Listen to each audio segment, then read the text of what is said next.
Buenos días, ¿cómo les va? Empezamos una nueva emisión de Los Siete Locos.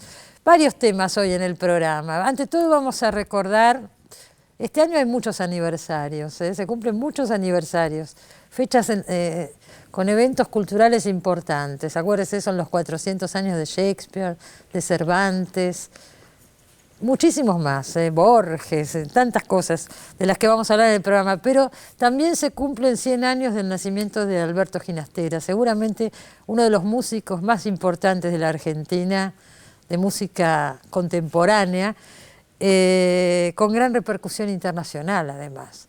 Y queremos recordar a Alberto Ginastera. Este año hay muchos homenajes, el primero ya pasó en el Teatro Colón, una de sus óperas. Está hoy Alejandro Tantanian, su director. Está también la hija de Ginastera, Georgina, y vamos a recordarlo, a Alberto Ginastera. Tenemos varias otras visitas. Vamos a recordar también a la escritora Sara Gallardo, a raíz de Macaneos, un libro que acaba de salir sobre sus columnas periodísticas. Y es un personaje, Sara Gallardo, que merece ser recordado. Y también está Claudio Gallardú, con su nueva obra Juan Moreira. Empezamos con un pequeño informe sobre Alberto Ginastera y después charlamos sobre esta figura importantísima de la música contemporánea en la Argentina. Ahí va. Alberto Ginastera nació en Buenos Aires en 1916. Compositor argentino de música académica contemporánea, está considerado como uno de los más importantes del siglo XX en América Latina. Sus primeras producciones, como Panambí y Estancia, se enmarcaron en una estética nacionalista, inspirada en el folclore argentino. Posteriormente, incorporó elementos y técnicas de la vanguardia. Murió en Ginebra, Suiza, la ciudad donde vivió sus últimos años, en 1983. Bueno, este año son muchísimos los aniversarios, los números redondos. Bueno, ni hablemos Shakespeare, ¿no es cierto? Cervantes, los 400 años. Borges, Ginastera. Hoy vamos a hablar de Alberto Ginastera, que se cumplen 100 años del nacimiento ahora en el mes de abril. Y hay una serie de homenajes que se van a hacer durante el año. El primero ya se hizo en el Teatro Colón. Acá está Alejandro Tantanian. Se puso Beatriz Cenci, Cenci se dice, ¿no es cierto? Cenci. Digo bien, Cenci. La tercera ópera de Ginastera, no muy conocida. Alejandro tuvo ahí la audacia de ponerla, pienso que con muy buen resultado, allí estuve y la vi. Está con nosotros Georgina Ginastera, la hija de Ginastera, que está organizando gran parte de estos homenajes. Hay un libro precioso que lo quiero decir ahora, porque después vamos a empezar a hablar y por ahí me olvido. De padre a hija, de Cecilia Scalisi, las cartas de Alberto Ginastera a su hija Georgina, que salió hace un par de años. Yo no sé si hoy se consigue, pero si usted lo puede conseguir, léalo, porque realmente es un libro precioso y además ayuda a conocer a Ginastera.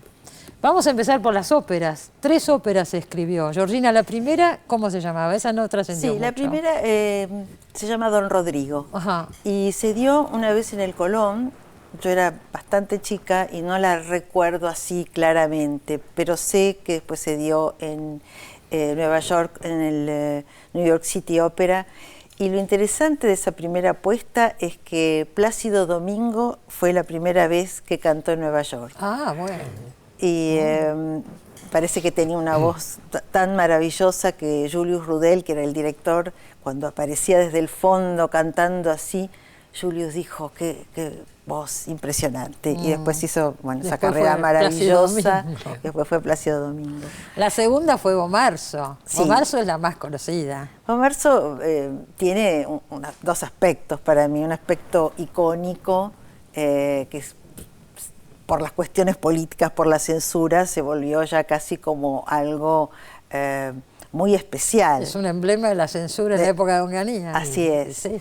Pero después tiene su aspecto teatral y dramático que es muy, muy interesante. Es una ópera muy, muy bien armada por Mujica Lainez, que fue el que hizo. Está basada en la novela de Manuel Mujica Lainez. Así es. Y él armó la ópera también. Él armó la ópera. Manuccio. Manuccio hizo los textos, el script, ¿no? de la ópera. Ah. Y yo tomé la verdadera dimensión de esa ópera cuando estuve en Bomarzo, en los jardines de Bomarzo, y vi todas esas esculturas impresionante, rarísimas. Rarísimas son, ¿no? Rarísimas. Hay fotos que circulan, yo no la conozco, pero sí. Sí, está muy cerca de Roma, está a 70 kilómetros de Roma. Bomarzo. Bomarzo. Ahora, Bomarzo es un caso muy especial, me gustaría decirlo, porque Bomarzo se había estrenado, creo que en Nueva York. Así es. Patrocinada por el Estado argentino, que después la prohíbe acá en el Teatro Colón. Sí, creo que la primera versión fue en Washington. Claro, sí, ¿de qué me sorprendo de Alejandro? Sí. Bueno. Y después... Lo bueno es que no se sigue sorprendiendo. Perdón. No, pero digo... vinieron como, me parece, chimentos diciendo Claro. que, bueno, porque la gran cosa no era solo la sexualidad, sino las herejías, las cosas ligadas a la astrología, a las predicciones, a un monje que era, bueno, era el astrólogo en realidad, pero es un monje que vivió en la realidad. Claro, son personajes Sí, pero son reales. personajes reales Igual que históricos. Chenchi, Claro, igual que Chenchi. Chenchi también es un personaje real, ¿no es Absolutamente, sí, sí. Claro. Así que no sé, él después encontró en el Renacimiento italiano, Ginastero y padre, ¿no? Una fuente encontró de una fuente de... Porque Bomarzo y Chenchi también, ¿no es cierto? Y Chenchi también. Así Digo, que, yo pensaba, este año no se puso Bomarzo, la verdad que hubiera... Pero después sí, después de la prohibición de Onganía, en la época de la NUCE ya hubo una apuesta de Bomarzo en el Colón. Hubo una apuesta en el 72, que fue la apuesta de Tito Capobianco. Después creo que hubo otra apuesta posterior. Creo que después cuando empezó, después del 83 creo que hubo una, ¿no? Sí. Y después la última fue la de Rodríguez Arias, de Alfredo Arias. De Alfredo Arias, que fue no hace tanto. En el 2003. En 2003. Creo que esa fue la razón porque eligieron Beatriz Chenchi. Claro, estaba más distante en el tiempo. Claro. Bueno, ahora contá un poco de Beatriz Chenchi. Beatriz Chenchi es una obra que Ginastera, junto a William Shand y Alberto Girri, trabajan sobre algunos materiales preexistentes que son, en principio, la historia real de la familia Chenchi, que sucede en Roma a fines del siglo XVI. Y después hay varias fuentes literarias muy como prestigiosas y fuertes, exacto, que son las crónicas italianas de Stendhal y la tragedia Los Cenci de Shelley. Alberto Girri se basa en estos textos. Sí, hay un trabajo, digamos, me parece que en el libreto, digamos, hay un trabajo, ella puede aportar más datos, pero creo que hay un trabajo muy, muy fuerte sobre las fuentes preexistentes. Inclusive también sobre Artaud, de eso sí hablamos con ella, en el sentido de que Artaud escribe su única tragedia, que fue un fracaso así estrepitoso, que es Los Cenci, basado también en Shelley y en Stendhal. Y para la versión escénica que montamos este año en el Colón, para mí Artaud fue claramente como el faro, ¿no? Porque me parecía que era el autor que había visitado eso más cercanamente a Ginastera, digamos, porque ya es siglo XX. Claro. Y en ese trabajo que intenta hacer Artaud, que fracasa, él intenta llevar adelante varios de los postulados teóricos sobre el teatro de la crueldad, digamos. Y eso es lo que me parecía atractivo volver a visitar, ¿no? Porque hay algo en el terreno, digamos, de la crónica de esa familia que es absolutamente evidente, digo, un padre, digamos, hiper perverso, con una enorme corrupción, el dueño de todo el poder, digamos, ¿no? O sea, había algo ahí que habla solo. Sí, claro. Entonces me parecía que no estaba bueno desde el trabajo escénico reforzar esas cuestiones que ya están demasiado evidenciadas por el accionar de los personajes. Entonces sí trabajé sobre todo ese quantum de ficción, digamos, ¿no? Ese quantum que yo lo asocio también a ciertas fantasías góticas. Cenci tiene un montón de condimentos de lo gótico en el sentido de, bueno, esa doncella ultrajada por un hombre mayor, esos palacios, esa suerte de mazmorras. Es una apuesta estéticamente preciosa, además, ¿no es cierto? Sí, nos salió, yo estoy muy feliz con el no, trabajo. Mucha gente me habla de la apuesta como diciendo que le hace acordar al Bosco, como cuadros del Bosco. Qué bueno eso. Claro, no lo había escuchado. Sí. Yo estoy muy contento. Quería decirles que yo vi la primera apuesta en el Kennedy Center y era como una apuesta que era por ahí el espíritu de la época, que era el minimalismo. Claro. Porque se estrenó en el Kennedy Center. En el Kennedy Center, sí. Creo en la inauguración del Kennedy Center, claro, en el 71. Y acá se había dado también alguna vez. Sí, acá se dio con una apuesta de Jaime Cogan. Claro, del 92 fue el estreno. 92. Pero a mí lo que me pareció muy bueno de Alejandro es que eligió, digamos, otra postura. Claro. Es decir, ya que fuerte, hagámoslo fuerte. Más fuerte. Ah, claro, ¿no? Sí, me parecía que le puso su empecemos impronta. a ocultar las cosas. Claro, me parecía que había como que servir a ese material escénico, digamos.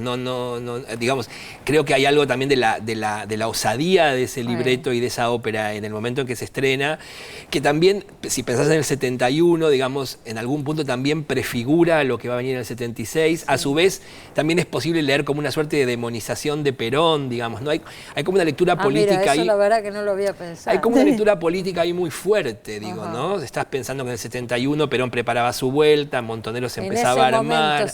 Claro, en ese digo, momento. no digo que sea, pero hay algo del zeitgeist, digamos, del espíritu de época, que por ahí no es lo que el artista quiso poner, pero eso está ahí, pero está ahí, flotando. Está como yo querría hablar un inconscientemente. poquito, Georgina, con respecto a la trayectoria ginastera, porque en una primera etapa hace una música más nacional, ¿no es cierto? Absolutamente. Y después estamos hablando de todas estas óperas renacentistas, entonces, ¿cómo fue esa evolución? Bueno, fue una evolución paulatina, o sea, él tiene su primera época que está muy ligada a lo folclórico, digamos, a las raíces folclóricas. Claro. Digamos, su gran obra de esa época es Estancia, que es la obra que más se toca en todo el mundo, seguro. La más ejecutada, bueno, con ese malambo final. Pero poco a poco empieza como una segunda época, ya se empieza como a desprender de lo folclórico y busca un lenguaje un poco más abstracto. Y ahí viene el concierto para piano 1, el concierto para arpa. El concierto para piano este año está tomando un relieve enorme por sobre todo dos pianistas, Luis Ascot, que va a ser dentro de poco en Brasil, en México, y Dudamel con Sergio Tiempo, con la Sinfónica de Los Ángeles, que está haciendo una gira por todas partes del mundo. Entonces llega un momento que él se va a Europa, a vivir a Europa, y entonces ya es como que se desprende totalmente de lo argentino. Pero después lo retoma en los últimos años, ¿no es cierto? Y lo retoma en los últimos años. Hace como una síntesis de todo. Y él me dice en una de las cartas, estoy volviendo a las fuentes. Claro. Pero justo muere, digamos. Ahí muere, era joven cuando murió. 67 años. ¿Qué te parece? Muy joven. Muy joven. Él se fue a vivir a Ginebra en un determinado... Pero vos cuando eras chica, la vida tuya era constante de viajes porque la vida de ginastera... Él desde muy joven tuvo un rol internacional, ¿no es cierto? Sí, bueno, digamos, yo tuve la gran salida cuando tenía un año y fuimos a... Fuimos a Nueva York por la beca Guggenheim. Entonces esa fue la gracia. Pero después en realidad vivimos siempre en Buenos Aires y él hacía los viajes con mi madre y iba y venía. Claro. Sí, pero la carrera de él fue una carrera internacional. Sin duda, y decide finalmente instalarse en Suiza. En Suiza. Yo creo que de esa última época, que es la época de las cartas, lo que más me llama la atención es la dificultad que él tenía para escribir con ese nuevo lenguaje. Por ejemplo, la Cenci era una cosa muy como dolorosa escribir. No era digamos, el músico de antes, el Mozart, digamos, que escribía como así con alegría. Con alegría. Sí, ya había perdido un poco de eso y era una cosa más esforzada. ¿Y por qué decís? Yo no sé, podría tirar dos o tres ideas. Una, creo que la lejanía del país no le hizo demasiado bien a su espíritu. Sí a la carrera, pero no a lo interior de él. Y la otra cosa es que no sé si este lenguaje, bueno, Alejandro a lo mejor nos puede decir un poco más, si este lenguaje es el lenguaje que a él le gustaba escribir, o lo hizo porque era el momento de dar un salto. Sí, yo creo que lo que tiene la obra a nivel de la partitura, digo, hay algo de lo que pasaba en ese momento, digamos, del dodecafonismo, de la música tonal, digamos, que él toma.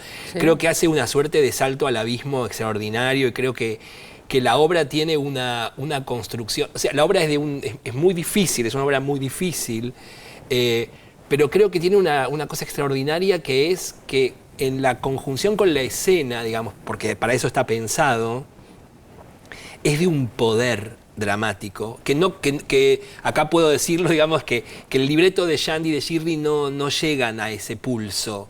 Creo que se quedan un poco más atrás. Es un libreto bastante deficitario, digamos. Es un libreto muy difícil de encontrarle la línea dramática. Que es un no es libreto el caso muy de discursivo. Bomarzo, No, es un libreto muy discursivo y lo que yo creo que lleva adelante Ginastera, con absoluta conciencia, el libreto que tiene en mano, no me cabe ninguna duda, es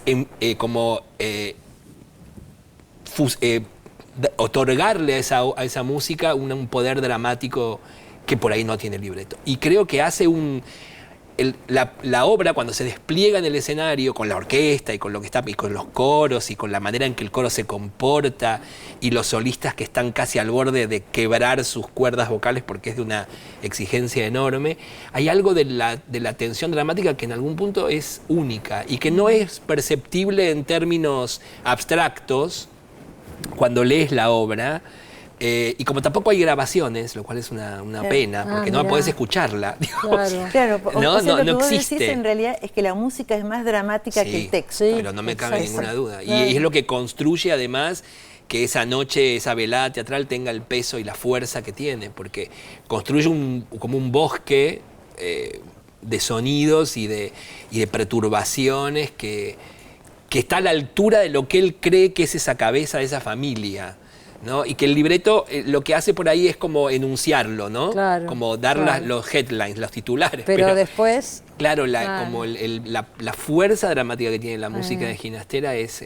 A mí me quedan 2 minutos, me avisan, pero yo querría decir, Ginastera, les pregunto a ustedes, por lo que yo puedo saber, venía de una música más tradicional, entra en el Di Tella en los años 60, que era el lugar de experimentación mayor, o sea, me parece que siempre le estaba buscando... No sé, caminos diferentes. Él, a mí me parece que como, digamos, fue una persona de rupturas. Claro. Él estaba con grandes rupturas. Hace, por ejemplo, en el 62 creó la cantata para América Mágica, que es percusión, 2 pianos, pero usados como elementos de percusión y canto, una soprano. Entonces, vos escuchás todo eso. Y en realidad, si vos lo escuchás grabado, es como que sentís puro ruido. Hay que verlo. O sea, yo creo que lo mismo con la Chenchi. Claro. Sí, son, digamos, obras que hay que verlas. Total, en donde tiene que ser en donde tiene que ser.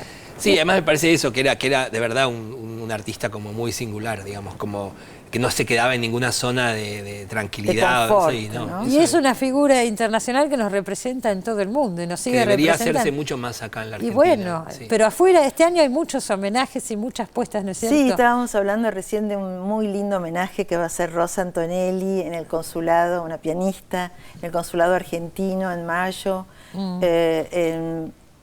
También en mayo el Trinity Church en Wall Street va a ser toda su obra de la última época, prácticamente completa. Bueno. ¿Acá en el Colón va a haber alguna otra cosa? Sí, el Colón es maravilloso. Alejandra, vos que has estado, sí, toda la obra completa de piano. Sí, se va a hacer. Se va a hacer este año. Sí. Ahora el 14 de abril empieza la Filarmónica con 4 funciones sobre bueno, Ginastera. atención. Sí, hay que ir, Y la música de cámara, en fin. Realmente el Colón lo va a honrar, tal vez como se merece. Como corresponde. Como corresponde, tal cual. Atención a todo esto, ¿eh? El Colón tiene esa fama, qué caro, no, hay entradas de todo precio y bueno, es la oportunidad de este año de recordar a Alberto Ginastera. Yo les agradezco que hayan estado acá. La ópera Beatriz Cenci ya no se puede ver. Ojalá se reponga, hay que hacer fuerza para que suceda. Bueno, desde hicimos acá solo 3 funciones, así que eso es una cosa que yo nunca no me digas.